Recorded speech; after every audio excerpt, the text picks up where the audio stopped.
Une croisière un peu particulière se prépare ce matin sur le fleuve Oyapock. Des fidèles guyanais et brésiliens se réunissent chaque année pour la fête de Saint-Georges. Ils sont créoles, brésiliens, amérindiens ou encore Hmong et ils prient en frères dans leurs langues respectives. Saint-Georges, guide-nous sur la route claire et belle.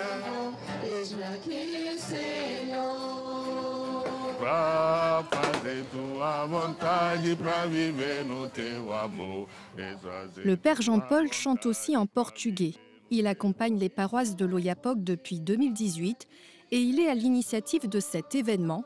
Son but, créer un dialogue entre ces peuples qui se font face, mais qui se rencontrent si rarement. On est ensemble pour pouvoir montrer au monde que c'est possible de vivre ensemble. Seul, on peut aller, mais on serait fatigué, mais ensemble, on va loin et on peut être persévérant. Vous êtes bénie entre toutes les femmes et Jésus. Le père Jean-Paul compte bien préserver cette démarche de fraternité et il a trouvé son inspiration dans l'encyclique Fratelli Tutti. L'encyclique, ça fait un déclic pour nous tous. Le pape François est venu dans un monde où on voit que c'est la division, c'est la guerre, c'est le pouvoir. Donc il nous a marqué avec son encyclique pour dire que nos Fratelli Tutti, nous sommes tous des frères et sœurs. On a la même origine, donc pourquoi ne pas vivre ensemble? Après la procession fluviale, la statue est portée jusqu'à l'église Saint-Georges.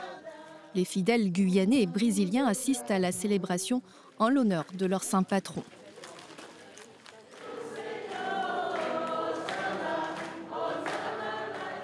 En procession pendant une messe ou un repas, tout ici est mis en œuvre pour favoriser le vivre ensemble. En dehors de l'événement, cette démarche est aussi entreprise par le groupe de Nazareth, créé par le père Jean-Paul, pour permettre aux Guyanais et aux Brésiliens, issus de l'immigration, de prier ensemble. Le groupe de Nazareth, ça permet justement aux personnes qui ne savent pas trop parler français de pouvoir faire justement le chapelet en portugais. Donc l'essentiel, je pense que c'est ce que le Seigneur nous demande, c'est justement de se rassembler pour faire un seul corps. À Cayenne, dans les locaux du Secours catholique, nous retrouvons le père Jean-Paul. Bonjour, ça va? Ici sont réunis les membres du REPAM, le réseau ecclésial pan-amazonien. Peut-être la Guyane est bien placée pour pouvoir faire ce pont-là. Ce n'est pour rien qu'on a fait un pont entre la Guyane et le Brésil. L'objectif de l'Église à travers le REPAM est de créer ces ponts entre les différentes communautés de la Guyane et avec l'extérieur, en encourageant la découverte des cultures de chacun et le partage des savoirs. Les herbes médicinales, ils savaient le planter dans leur propre jardin, ils savaient le cueillir. Pour pouvoir faire le dialogue, il faut qu'on comprenne aussi l'imaginaire de l'autre.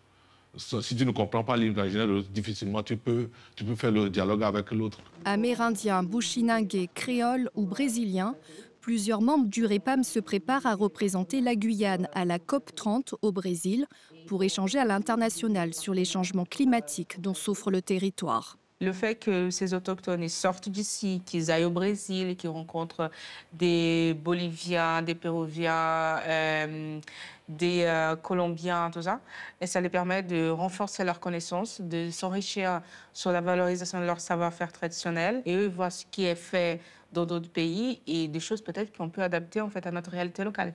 Il faut rassembler, il faut essayer de fédérer, et malgré les différences, on essaye quand même d'avancer ensemble et c'est ça qui fait en fait la richesse de notre travail en fait. Après avoir été réunis pour cette journée de célébration, fidèles brésiliens et guyanais rentrent chez eux, heureux d'avoir partagé ce moment de communion et de fraternité. À travers ces initiatives, l'Église favorise un dialogue fraternel en Guyane qui fait figure d'exemple dans le bassin amazonien.